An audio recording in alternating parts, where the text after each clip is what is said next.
بسم اللہ الرحمن الرحیم۔ السلام علیکم۔ عین الیقین چینل پہ آپ سب کو خوش آمدید۔ آج میں کتاب حیض کے احکام و مسائل سے حدیث نمبر 303 لے کر آپ کی خدمت میں حاضر ہوں۔ جب نبی کریم صلی اللہ علیہ وآلہ وسلم اپنی بیویوں میں سے کسی سے مباشرت کرنا چاہتے اور وہ حائضہ ہوتی تو آپ کے حکم سے وہ پہلے ازار باندھ لیتیں، اور سفیان نے شیبانی سے اس کو روایت کیا ہے۔ حدیث نمبر 304۔ رسول کریم صلی اللہ علیہ وآلہ وسلم عید الاضحیٰ یا عید الفطر میں عید گاہ تشریف لے گئے۔ وہاں آپ عورتوں کے پاس سے گزرے اور فرمایا، اے عورتوں کی جماعت، صدقہ کرو، کیونکہ میں نے جہنم میں زیادہ تم ہی کو دیکھا ہے۔ انہوں نے کہا، یا رسول اللہ، ایسا کیوں؟ آپ صلی اللہ علیہ وآلہ وسلم نے فرمایا کہ تم لعن طعن بہت کرتی ہو اور شوہر کی ناشکری کرتی ہو۔ باوجود عقل اور دین میں ناقص ہونے کے میں نے تم سے زیادہ کسی کو بھی ایک عقل مند اور تجربہ کار آدمی کو دیوانہ بنا دینے والا نہیں دیکھا۔ عورتوں نے عرض کی کہ ہمارے دین اور ہماری عقل میں نقصان کیا ہے یا رسول اللہ؟ آپ صلی اللہ علیہ وآلہ وسلم نے فرمایا، کیا عورت کی گواہی مرد کی گواہی سے نصف نہیں ہے؟ انہوں نے کہا، جی ہاں۔ آپ صلی اللہ علیہ وآلہ وسلم نے فرمایا، بس یہی اس کی عقل کا نقصان ہے۔ پھر آپ نے پوچھا، کیا ایسا نہیں ہے کہ جب عورت حائضہ ہو تو نہ نماز پڑھ سکتی ہے نہ روزہ رکھ سکتی ہے؟ عورتوں نے کہا، ایسا ہی ہے۔ آپ نے فرمایا کہ یہی اس کے دین کا نقصان ہے۔ حدیث نمبر 305۔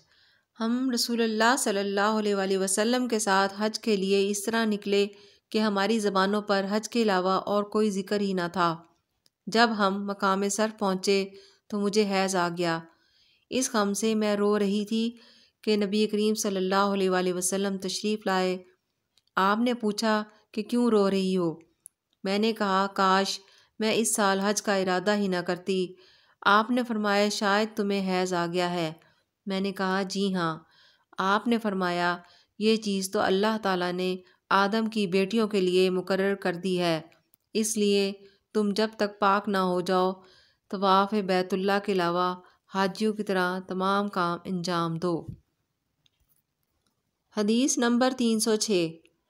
فاطمہ ابی حبیش کی بیٹی نے رسول کریم صلی اللہ علیہ وآلہ وسلم سے کہا کہ یا رسول اللہ، میں تو پاک ہی نہیں ہوتی، تو کیا میں نماز بالکل چھوڑ دوں؟ حضور صلی اللہ علیہ وآلہ وسلم نے فرمایا کہ یہ رگ کا خون ہے، حیض نہیں۔ اس لیے جب حیض کے دن، جن میں کبھی پہلے تمہیں عادتاً حیض آیا کرتا تھا، آئیں تو نماز چھوڑ دے، اور جب اندازے کے مطابق وہ دن گزر جائیں تو خون دھو ڈال اور نماز پڑھ۔ حدیث نمبر 307۔ ایک عورت نے رسول کریم صلی اللہ علیہ وآلہ وسلم سے سوال کیا۔ اس نے پوچھا کہ یا رسول اللہ، آپ ایک ایسی عورت کے متعلق کیا فرماتے ہیں جس کے کپڑے پر حیض کا خون لگ گیا ہو؟ تو رسول اللہ صلی اللہ علیہ وآلہ وسلم نے فرمایا کہ اگر کسی عورت کے کپڑے پر حیض کا خون لگ جائے تو چاہیے کہ اسے رگڑ ڈالے، اس کے بعد اسے پانی سے دھوئے، پھر اس کپڑے میں نماز پڑھ لے۔ حدیث نمبر 308۔ آپ نے فرمایا کہ ہمیں حیض آتا تو کپڑے کو پاک کرتے وقت ہم خون کو مل دیتے، پھر اس جگہ کو دھو لیتے اور تمام کپڑے پر پانی بہا دیتے اور اسے پہن کر نماز پڑھتے۔ چینل کو صدقہ جاریہ کے لیے سبسکرائب کرنا اور ویڈیو کو لائک اور شیئر کرنا مت بھولیے گا۔ جزاک اللہ۔ حدیث نمبر 309۔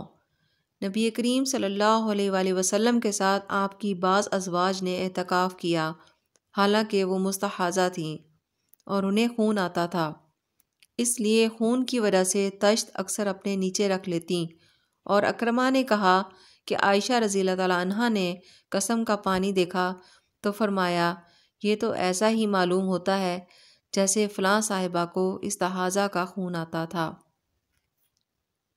حدیث نمبر 310۔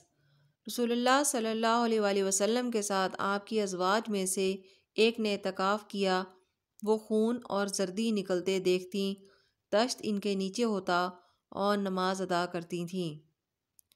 جزاک اللہ۔